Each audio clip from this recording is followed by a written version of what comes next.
Bab 086. Pagi hari di mansion. Suasana pagi jauh lebih berwarna karena adanya Dahlia dan Mirna. Meja makan lebih ramai. Tidak seperti biasanya yang hanya diisi Wina dan Faro. Selesai sarapan, Dahlia sibuk dengan beberapa bunga di taman belakang. Dia menyusun dan memindahkan beberapa jenis bunga agar terlihat lebih rapi dan enak dipandang. Katanya, Mirna sendiri sedang menikmati waktu berharganya dengan menjahit beberapa baju untuk calon cucunya. Faro memang menyiapkan ruang jahit untuk Mirna. Dia tahu dari Wina kalau ibu mertuanya memiliki kegemaran dalam dunia menjahit dan merajut. Karena itulah Faro sampai membeli mesin jahit dan menyediakan ruangan khusus. Dia hanya ingin membahagiakan ibu dari wanita yang paling dicintainya. Ken sudah berangkat ke kantor lebih dulu. Ada berkas yang harus dia siapkan sebelum rapat penting dimulai. Sementara Faro memilih untuk menjadi supir pribadi Wina. Sudah siap, Nyonya. Ledeknya dari kursi kemudi sembari menyalakan mesin mobil.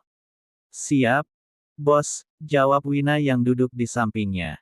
Faro mendekat, memasangkan sabuk pengaman. Ketika kedua mata mereka bertaut, Faro tidak membuang kesempatan. Dia menarik pelan leher Wina sampai jarak keduanya dekat dan mereka berciuman untuk waktu yang cukup lama. Sepertinya ciuman ini lebih dari sekadar ciuman selamat pagi seperti biasanya. Wina melepaskan diri setelah merasakan napasnya terasa sesak. Apa semalam masih belum cukup? Gerutunya. Faro hanya tersenyum menggoda sembari menaikkan alisnya. Tidak akan pernah cukup, sayang, ucapnya sembari mengusap bibir Wina yang basah dengan ibu jarinya lalu mencium bekasnya. Mobil sudah melaju. Jalanan cukup padat, meskipun sudah masuk waktu libur sekolah. Tadi pagi Wina sempat menghubungi Alan dan meminta agar mereka bisa bertemu. Beruntung Alan setuju. Sebelum ke tempat pertemuan mereka, terlebih dulu Faro harus menjemput Alisa. Faro tidak percaya jika Wina hanya bertemu berdua saja dengan Alan. Dia takut terjadi sesuatu pada istrinya, ketakutan berlebihan yang membuat Wina bahagia. Setelah menurunkan Wina dan Alisa, Faro bergegas ke kantor. Ada rapat penting yang tidak bisa dia tinggalkan. Jika urusan Wina dan Alan sudah selesai, dia sendiri yang akan menjemput Wina. Kaf. Hai. Alan melambaikan tangannya dari kejauhan. Wina dan Alisa menghampiri. Alisa sedikit cemas, apakah Alan benar-benar sudah berubah seperti apa yang dikatakan Wina? Ketiganya sudah duduk. Mau makan apa? Alan menyodorkan buku menu. Wina dan Alisa memilih menu ringan, karena keduanya sudah sarapan. Jadi, kenapa kau ingin bertemu denganku? Tanya Alan dengan senyum mengembang di wajahnya. Alisa mengernyitkan alisnya. Sejak pertama kali bertemu, Alisa tak berhenti menatap Alan. Penampilan Alan sudah banyak berubah, cara bicaranya pun sudah lebih sopan dan tenang. Pakaian Alan tidak seterbuka dulu. Terlihat lebih enak dipandang. Rambutnya juga sudah ganti warna, jika biasanya Alan bergonta-ganti warna rambut. Kali ini dia mempertahankan warna hitam untuk rambutnya. Riasan wajah yang lebih tipis dari biasanya. Sepertinya Alan memang sudah berubah. Kau tahu Agra berangkat ke Perancis. Alan diam untuk beberapa saat. Menyedot minumannya sebelum berucap, iya. Aku tahu. Kau tahu apa alasannya? Alan menggeleng. Lalu kenapa pertunanganmu dan Agra dibatalkan? Agra tidak bisa menerimaku. Aku tetap tidak memiliki ruang di hatinya. Akhirnya setelah cukup lama kami berpikir, kami mengambil keputusan untuk membatalkan pertunangan kami. Kau bilang orang tuamu akan marah. Tentu saja. Dalam waktu dekat aku akan pindah ke rumah kakek dan nenekku. Mereka tidak ingin aku tinggal bersama. Kenapa mereka setega itu? Alan hanya tersenyum getir. Mungkin sudah takdirku. Tapi Agra, Wina menggantung kalimatnya. Dia tidak mungkin mengatakan tentang tatapan mata Agra yang penuh kebencian ketika mendengar nama Alan disebut. Agra membenciku, Wina. Dia sangat membenciku, dia menganggap akulah penyebab hidupnya hancur. Ada bulir bening yang meluncur dari kelopak matanya, cepat-cepat Alan menghapusnya. Tapi aku tidak menyalahkan Agra, dia memang benar, dalam hubungan kalian akulah yang bersalah. Alan aku. Tidak mengapa, Wina, aku senang bisa memiliki sahabat sepertimu. Aku sekalian mau pamit sama kalian. 2 hari lagi aku akan pergi dari kota ini. Alan menatap wajah Wina dan Alisa bergantian. Maafkan aku jika selama ini sikapku sering menyakiti hati kalian. Menggenggam tangan Wina dan Alisa. Aku sungguh minta maaf. Wina dan Alisa hanya bisa menganggukkan kepala.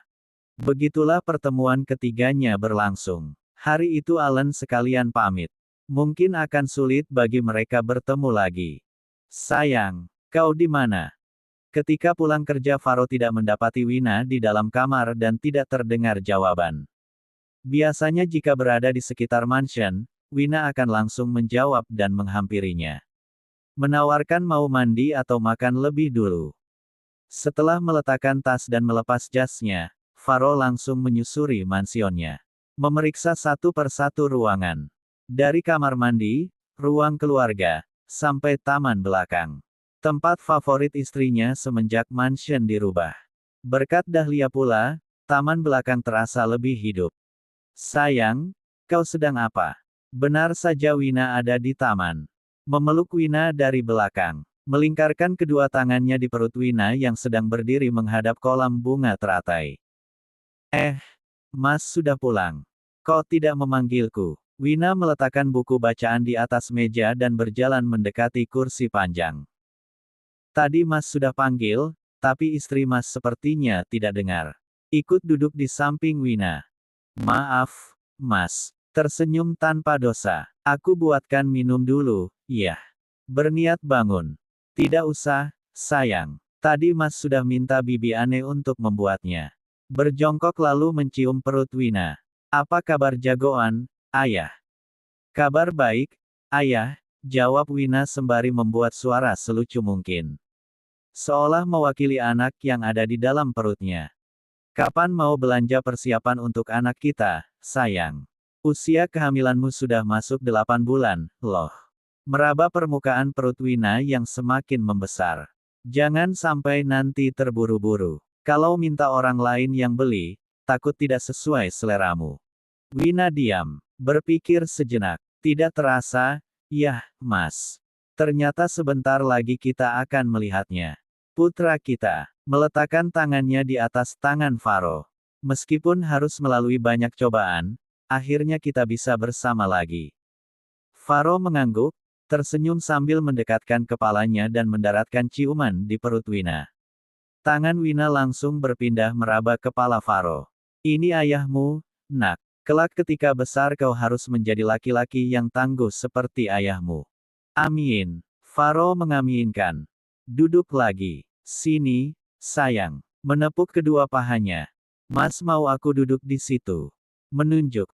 Iya, mengangguk mantap. Memangnya kenapa, sayang? Mas tidak lihat perutku. Menunjuk perutnya sendiri. Dengan perut sebesar ini, Mas yakin kuat menopang tubuhku. Aku bukan hanya berat Mas, tapi kerepotan. Faro kesal. Dia ingin sekali memangku Wina, tetapi benar apa yang dikatakan Wina. Perutnya semakin besar, tidak seperti masih berusia 5 bulan.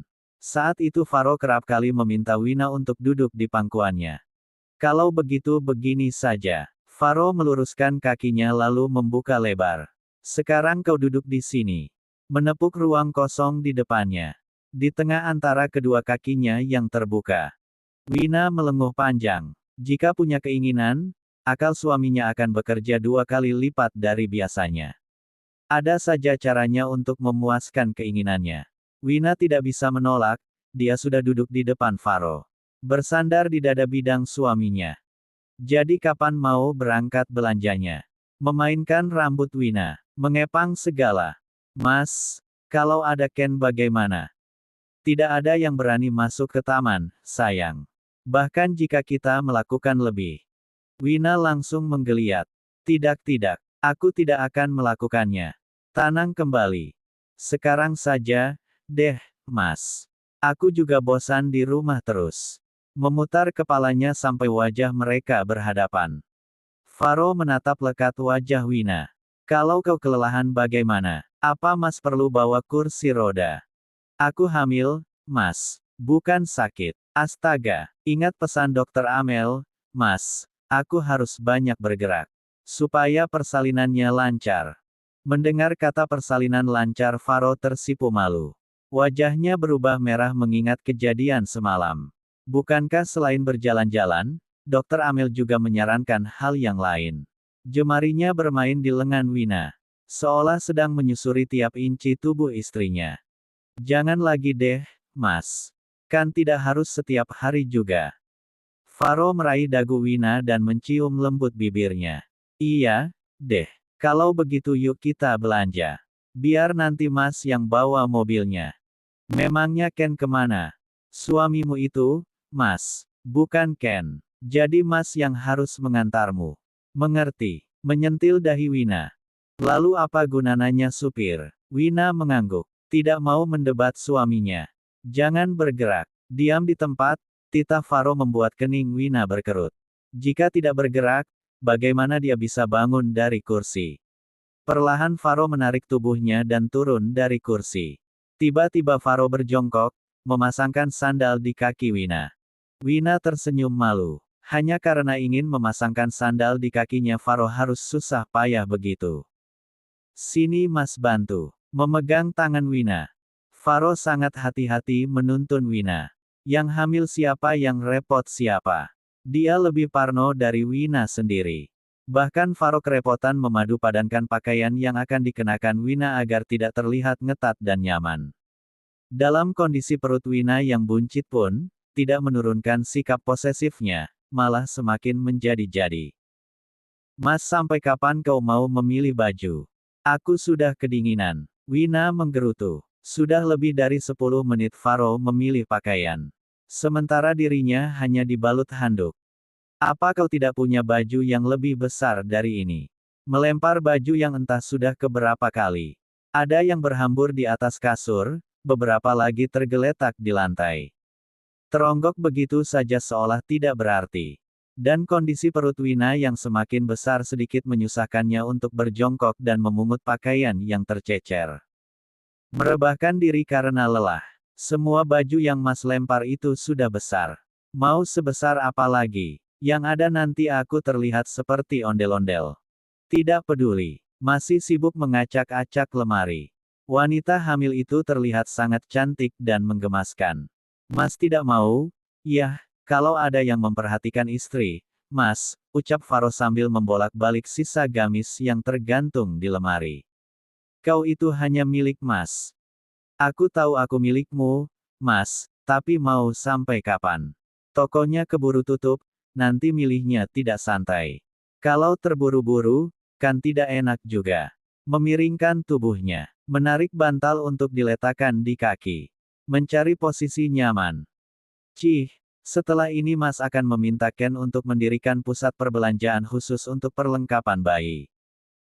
Faro memang memiliki banyak bisnis, termasuk pusat perbelanjaan, tetapi dia tidak memiliki yang satu itu. Hal itu membuatnya jengkel karena harus bergegas. Bisa saja Faro menggunakan kekuasaannya, tetapi Wina tidak akan suka. Baiklah, yang ini saja. Akhirnya setelah semua isi lemari keluar dan berantakan di lantai, dia menemukannya juga, batin Wina. Dia bangun dari tidurnya dan melihat Faro sedang berdiri memegang gamis sambil sesekali menyeka keringat di keningnya. Sekalian kita beli baju yang lebih besar dari ini. Menyodorkan baju. Tidak usah, loh, Mas. Sebentar lagi aku lahiran, mubazir, menerima gamis. Faro tersenyum licik melihat Wina yang hanya mengenakan handuk. Sejak kapan kau pakai handuk? Sejak tadi. Memegang kuat lilitan handuknya. Jangan macam-macam. Lihat sudah jam berapa sekarang. Baiklah, baiklah. Cih, menyebalkan. Wina segera menggunakan gamisnya. Bantu aku, Mas. Kenapa pilih yang ini, sih?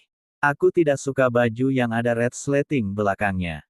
Aku tahu. Tersenyum licik. Aku, kan sengaja memilih gamis ini. Selain besar juga karena ada red sleting belakangnya.